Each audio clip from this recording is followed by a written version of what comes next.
I'm back. Welcome back, everybody.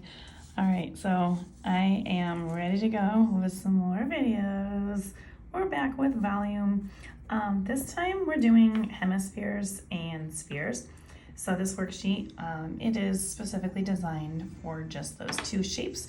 So I am going to just show you guys, again, there's not a lot really exciting stuff here as far as doing the calculations. A lot of it will just be done on a calculator, but I will just show you how the process should be when you're doing this.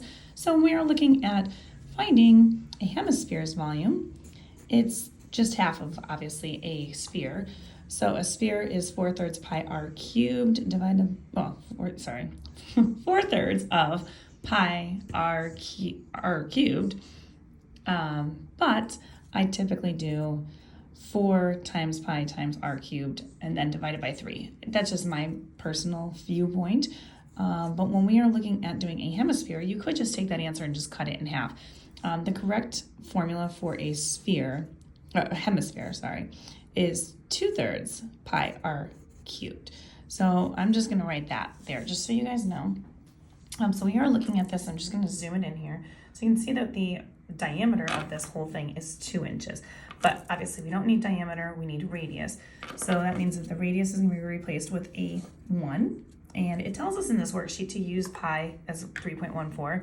So typically I don't do that in worksheet on anything I do in my class, but we are going to do that just because that's what it says to do on this worksheet. So when I place this in, I'm going to do 2 times 3.14, and then our radius, which we just said was 1. So 1 cubed is just going to be 1, and then divide it by 3.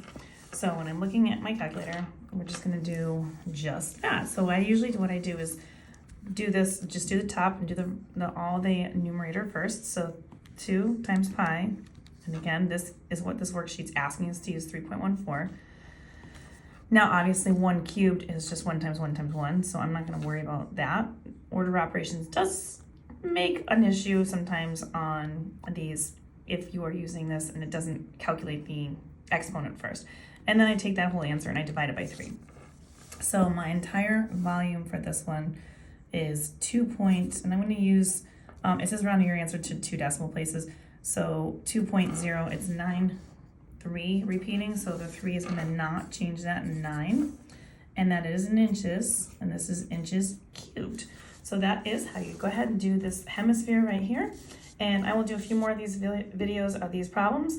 And so check them out, and don't forget to follow me on here or on YouTube at YouWantAlgebra, and check these out under the volume playlist.